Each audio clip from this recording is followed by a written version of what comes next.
l'une des premières choses que nous devons faire, que j'inviterai la classe politique à faire, c'est de réfléchir sur ce mode d'élection des gouverneurs de province et des sénateurs. C'est ce mode d'élection qui est à la base de la corruption. Et donc il faut réfléchir sur la manière de le changer et de donner au peuple, de la même manière que pour les élections législatives nationales et provinciales, et même présidentielles, le droit de voter directement, de choisir directement ses élus. Et donc, pour terminer avec cette question de la corruption, je dirais le combat contre la corruption, je le dis et je l'affirme, sera une de mes priorités. Je combattrai la corruption avec toutes les méthodes démocratiques possibles, mais jusqu'à ce que celle-ci sera totalement éradiquée de notre société. Alors, concernant les droits de l'homme, je ne comprends pas du tout cette invitation à me démarquer du pouvoir de Kabila, parce que le pouvoir de Kabila a fait son temps. Maintenant, c'est le mien qui commence. Donc, il n'y a pas de démarcation à provoquer là. J'ai amené ma méthode et je vais vous dire comment est-ce qu'elle est déjà en train de faire ses effets.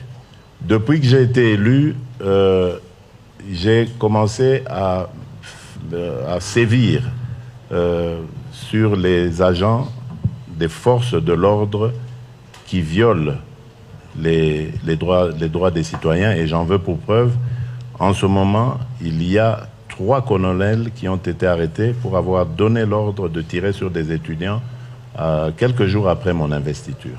Au niveau de la télévision nationale, la télévision officielle, qui ne donnait pas accès à l'opposition, aujourd'hui, elle le fait.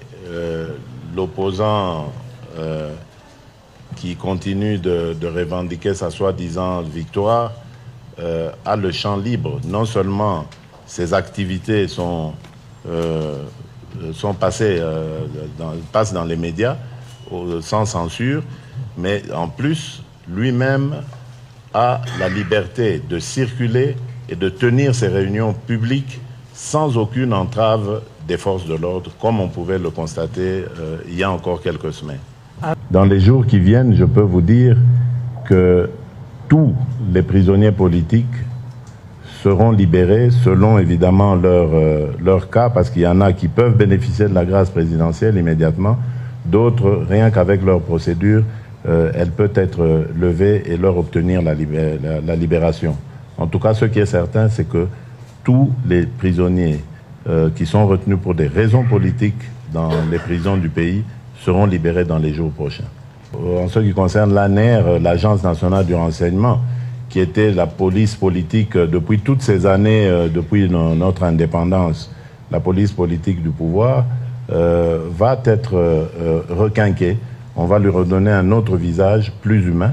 Et j'ai d'ores et déjà donné l'instruction pour que tous les cachots de ces services soient fermés et qu'on ne puisse plus retenir des individus dans ces endroits uniquement à cause de leurs opinions politiques. Ça n'arrivera plus. Et je sais que c'est une question de temps aussi, parce que certaines habitudes sont restées. Mais croyez-moi, avant la fin de mon mandat, on ne parlera plus d'arrestation arbitraire en République démocratique du Congo. Merci beaucoup. Thank you very much. I know you got more questions, but trust me, the answers speak volume. For now, I want to invite